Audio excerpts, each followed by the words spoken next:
नमस्कार. आपण ऐकत आहात चैत्रली लिखित लव्ह स्टोरी पार्ट 7. डॅड म्हणत असे घरात शिरताच आपल्या वडिलांना प्रतापराव मोहिते पाटील यांना बिलगली. ओ, आत्ता आठवण आली आपल्या डॅडची. तिचे डॅड तिला आपल्या कुशीत घेत बोलतात. कुठे होते दिवसभर माझं पाखरू? ते हसून तिच्या डोक्यावरून कुरवाळत म्हणतात. ते हॉस्पिटलमध्ये. ती पुढं बोलणार तसं तिला आठवतं की दादाने मना केला आहे. त्याने इतकं बजावूनही आपण माती खाल्ली, यामुळे तिने कपाळावर हात मारला. हॉस्पिटलमध्ये? का गं, काय झालं? त्यांनी लगेच काळजीने तिचं कपाळ मान चेक करून तिला ताप तर नाही ना हे चेक केलं. अरे डॅडा, मला काही झालं नाही, उगीच घाबरू नकोस. ते माझ्या मैत्रिणीचे डॅड. तिने थाप मारली. कोणती मैत्रीण? नाव काय? काय झालं तिच्या डॅडला? मी काही मदत करू का? तिने अजून बोलायचा अवकाश की तिच्यावर प्रश्नांची सरबत्ती सुरू झाली. अरे जरा सावकाश डॅड, लगेच प्रश्नांची सरबत्ती का सुरू केली? मलाही बोलू देशील ना? ती थोडी लटक्या रागात म्हणते. हां मग बोल ना, काय झाले? त्यांनी तर परत प्रश्न विचारलाच आणि तिने कमरेवर एक हात ठेवून डॅड म्हणत लूक दिला. Okay sorry, no more question. तू बोल आता. त्यांनी आपल्या तोंडावर बोट ठेवलं. इतकंही काही सिरियस नाही डॅड, बस तिच्या वडिलांचं रुटीन चेकअपसाठी गेलो होतो. ती कचरत बोलते. बाप्पा मला माफ कर, डॅडीशी आज मी पहिल्यांदा नाही दुसऱ्यांदा नाही तिसऱ्यांदा खोटं बोलले. ती बाप्पाला मनात विनवणी करत बोलते. ओ, रुटीन चेकअप? मग गदडे, हे आधी नाही का सांगितलं? त्यांनी तिच्या डोक्यात टपली मारत हसून बोलले. Dad, this is not fair. तिने आपले नाक वर केले आणि झालं नेहमीप्रमाणे गालही सोबत फुगवले. Okay sorry. चल, आज तुला मस्त भेळपुरी खायला नेतो. ते आपली सपशेल माघार घेत बोलतात. ये मग डॅड, पाणीपुरी आणि वडापावही. तेही, ती हसून बोलते. आपल्या नेहमीच्या गाड्यावर, रंगूच्या थैल्यावर. तेही तिच्या हसण्यात सामील होत बोलतात. होते तर ACP आज, पण आपल्या मुलीच्या खुशीसाठी ते रस्त्यावरची भेळही खायला तयार असायचे. इतका जीव तिच्यात. बायकोची प्रतिमा कुठे ना कुठे ते तिच्यात शोधत असे, कारण ती दिसायला सेम आई आपल्या आईसारखीच तर होती आणि त्यांचा जीवही आपल्या बायकोवर होता. काय रे, आज घरी नाही का जायचं? ड्युटी संपली तरी अजून प्रथमेश केबिनमध्ये बसून फाईल बघत होता. तसा आत येत अर्जुनने विचारले. जायचं तर आहे, पण बस ही फाईल तेवढी पूर्ण करायची आहे. बस 5 मिनिटाचंच काम. तो त्याला खुर्चीवर बसण्याची खूण करत बोलला. ओ, बरं मग सोबतच जाऊ, तुला घाई नसेल तर. अर्जुन हसत त्याला म्हणाला. हो चालेल, तसंही आज काही घाई नाही घरी जायची. प्रतापराव आलेत मगाशी आणि आता लेक वडील मस्तपैकी रंगा काकांच्या गाड्यावर जाऊन भेळ पाणीपुरीचा आस्वाद घेत असतील. तो हसून आपल्या लिहिण्याचं काम संपवत त्याच्याकडे पाहत म्हणतो. अरे वा, भारीच की. मग चल आपणही जॉईन होऊ. तो खुशीत बोलतो आणि प्रथमेशची एक भुवई उंचावली जाते. साहेबांना आता एक नजर भेटायची तिला इच्छा झाली होती. मगाशी ती लगेच निघून गेली होती. तिला डोळे भरून पाहता आलं नव्हतं.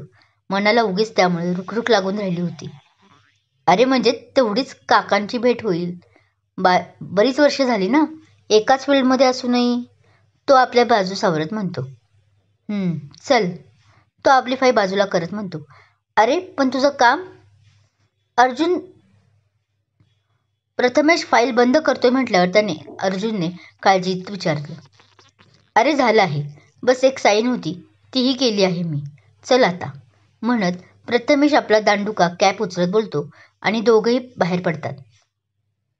अर्जुन, माझी कार इथेच राहू दे, आपण तुझ्या बाईकने जाऊ. तो बोलतो तसं अर्जुनही बरं म्हणून दोघे जायला लागतात. प्रथमेश, एक विचारू? गाडी काढता काढता अर्जुन बोलतो. हेच ना, की मी माझ्याच डॅडला प्रतापराव असं का संबोधतो?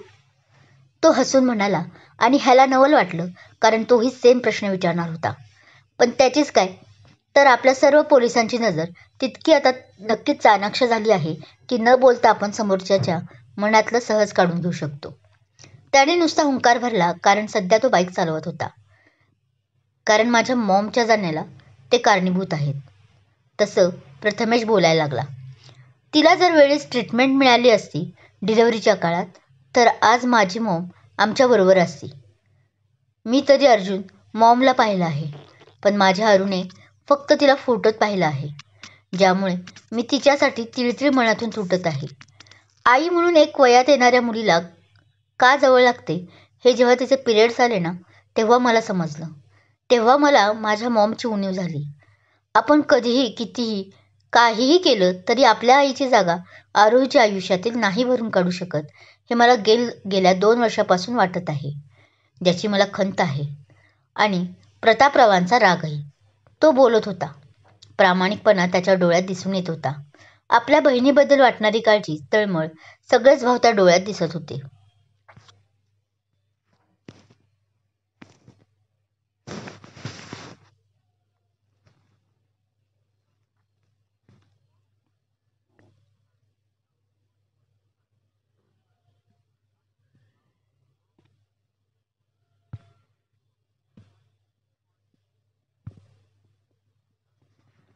सॉरी मित्रा, मला तुला हा प्रश्न विचारून दुखवायचे नव्हते. त्याचं बोलणं ऐकताच अर्जुन दुःखी स्वरात म्हणतो, पण खरंच तुझ्यासारखा मित्र मला भेटला ह्याचा मला गर्व आहे. मीही एक भाऊ आहे, एका नाही तर 2-2 बहिणीचा. पण कधी मी त्यांच्या काळातील गोष्टीचा विचार केलाच नाही. आयदर मी म्हणेल मला त्याबद्दल कधी काही वाटलंच नाही. पण तुझे विचार ऐकले आणि मलाही माझ्या बहिणींबद्दल, त्यांच्या कठीण दिवसात आपल्याला पेन तर त्यांचं नाही घेता येणार, पण निदान त्या खुश कशा राहू शकतील असा तर आपण भाऊ म्हणून नक्कीच विचार करू शकतो, असा वाटायला लागला आहे. थँक्स यार. आता अर्जुनही भाऊक झाला होता. त्याला सख्खी बहीण नव्हती. होत्या त्या 2 काकांच्या मुली, पण सर्वजण अजूनही लंडनला एकत्र राहत असल्याने त्या त्याच्या मॉम डॅडच्याच घरी राहत होते. बरं चल, जास्त सेंटी होऊ नको. बाईक साईडला घे, तो त्याच्या पाठीवर थोपटत म्हणाला, कारण त्याला चांगलंच माहीत होतं की तो आता घरच्यांना मिस करत असणार. बाईक का थांबवू? त्याने बाईक एका साईडला घेत विचारले. अरे समोरच आरू दिसत आहे म्हणून म्हणालो. प्रथमेश समोरच रंगा काकांच्या थैलीवरची भेळपुरी खात होती तिच्याकडे बघत म्हणाला. तसं अर्जुनचं लक्ष गेलं. तिच्यासोबत प्रतापरावही होते. तेही मस्त भेळ खात होते. सोबत नॉनस्टॉप गप्पा आणि तिचं हसणं खिदळणं. दोघांना सध्या जगाचा विसर पडला होता आणि तिच्या त्या गालावरच्या खळीत आपले शिंदे सर हरवून गेले होते. तू बाईक पार्क कर, मी पुढे येतो.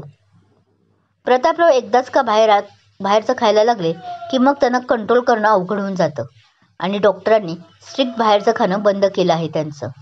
तो काळजी करत म्हणाला आणि निघूनही गेला त्या दोघांकडे. काळजी तर खूप आहे, पण राग पण तेवढाच आहे, तो आपली बाईक पार्क करत म्हणाला.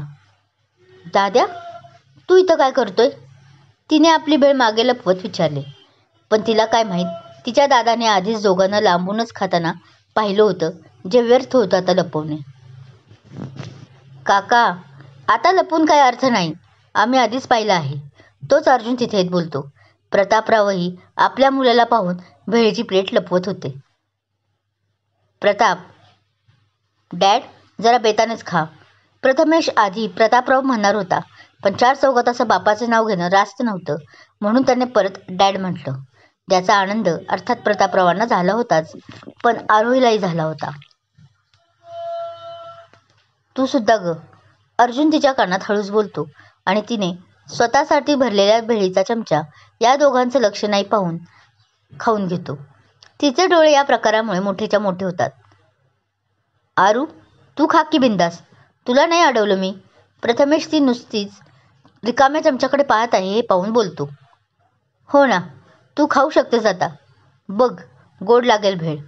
अर्जुनही फक्त तिच्याच लक्षात येईल असा डोळा मारून बोलतो. गोड भेळ आणि ही, अरे हिला मुलखाचं तिकीट लागतं. गोड काही दिसलं ना की त्याला ते शिवतही नाही. तिच्या होणाऱ्या नवऱ्याचं बघ, मजा असणार आहे.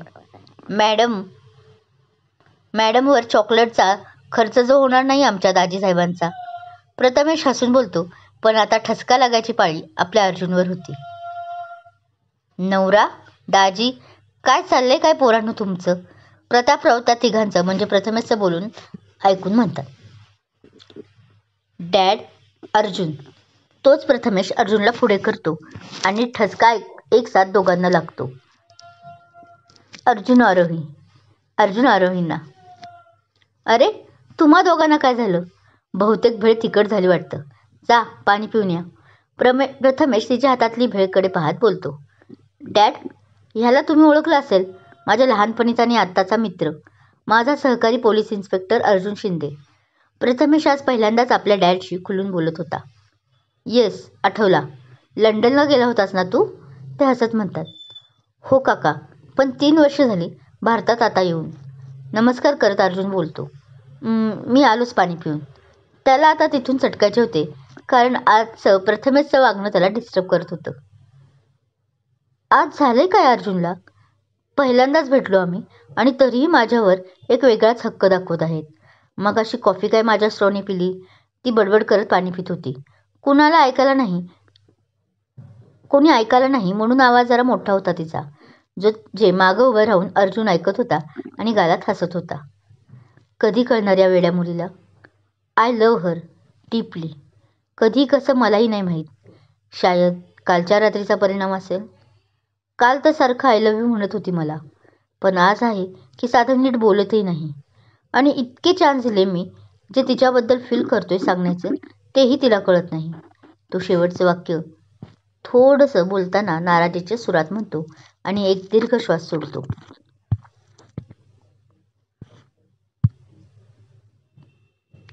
तुम्ही? त्याला असं अचानक समोर पाहून ती इकडे तिकडे पाहते. कुणी नाही हे पाहून तिला हायसं वाटतं. तुम्ही इथे काय करताय? तिच्या हातात अजूनही पाण्याचा ग्लास तसाच होता, ज्यातील पाणी तिने थोडं पिलं होतं. का? दुसरं कुणी अपेक्षित होतं का? त्याने हसून तो ग्लास घेतला आणि पुढचा पाकचा विचार न करता तोंड लावून ते राहिलेलं पाणी पिऊन टाकलं. ते माझं पाणी होतं, ती बोलली. आता तुझं आणि माझं असं थोडीच अलग होणार आहे आरू. तो तिच्या त्या मानेवरच्या जखमांकडे पाहत म्हणाला. तिला ते कळालं की तो आपल्या जखमांकडे पाहत आहे. तसं ती त्यावर हात ठेवणार तोच पुढच्या सेकंदाला त्याने आपले ओठ त्या जखमींवर ठेवले. त्याच्या थंडगार स्पर्शाने ती चांगलीच मोहरली. तिने लाजून नजर वळवली. आज देवाकडे काही मागितलं असतं तर लगेच मिळालं असतं असं तिला मनात वाटू लागतं. जास्त लाजू नकोस. तुझ्या दादाला आत्ताशी संशय आहे. तो पक्का होईल. तो तिच्या हळूच कानात बोलतो आणि हसून तिथून निघून जातो. ती मात्र ते ऐकून वेंधळ्यासारखं पाहत होती. कसला संशय आहे दादाला? तिने मनातच विचारलं, पण तिला कळाले नाही. शेवटी तीही तशीच निघून गेली आणि तिला असं गोंधळलेलं पाहून तो मात्र तिच्याकडेच पाहत मंद मंद स्मित करत होता. त्याच्या दादाचा संशय अजून वाढू नये म्हणून तो सर्वांचा निरोप घेतो. तसं त्याला सोडवायला प्रथमेशही त्याच्या मागे मागे येतो. अरे अर्जुन, कामात विसरूनच गेलो बघ. बाईक जवळ येताच प्रथमेश त्याला बोलला. त्या आरूच्या रिपोर्टचं काय झालं? त्याने जरा भीतभीतच विचारलं. हो, रिपोर्ट आले, पण मीच अजून काही बघितलं नाही म्हणत त्याने खिशात हात घातला आणि त्याला ते रिपोर्ट काढून दिले. तोच डॅडला आलेच मी सांगून आरोही तिथे आली होती या दोघांजवळ. तिलाही त्या रिपोर्टचं काय झालं ते बघायचं होतं. आपल्यालाही शक होताच.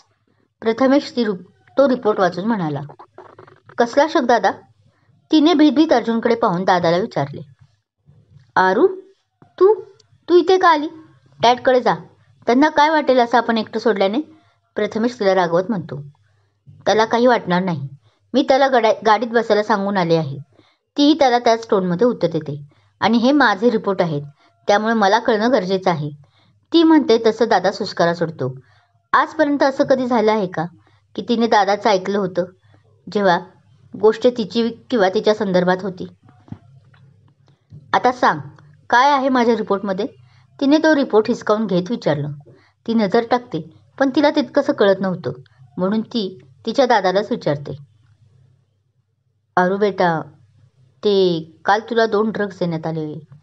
एक ड्रिंकमधून दिलं ज्याने तुझे पुढचे 12 तास मृत्यूतून जातील आणि दुसरं इंजेक्शनतर्फे जे लव ड्रग्स होतं, ज्याने तुझी बॉडी अनियंत्रित झाली होती आणि म्हणूनच तुझ्या मानेवर.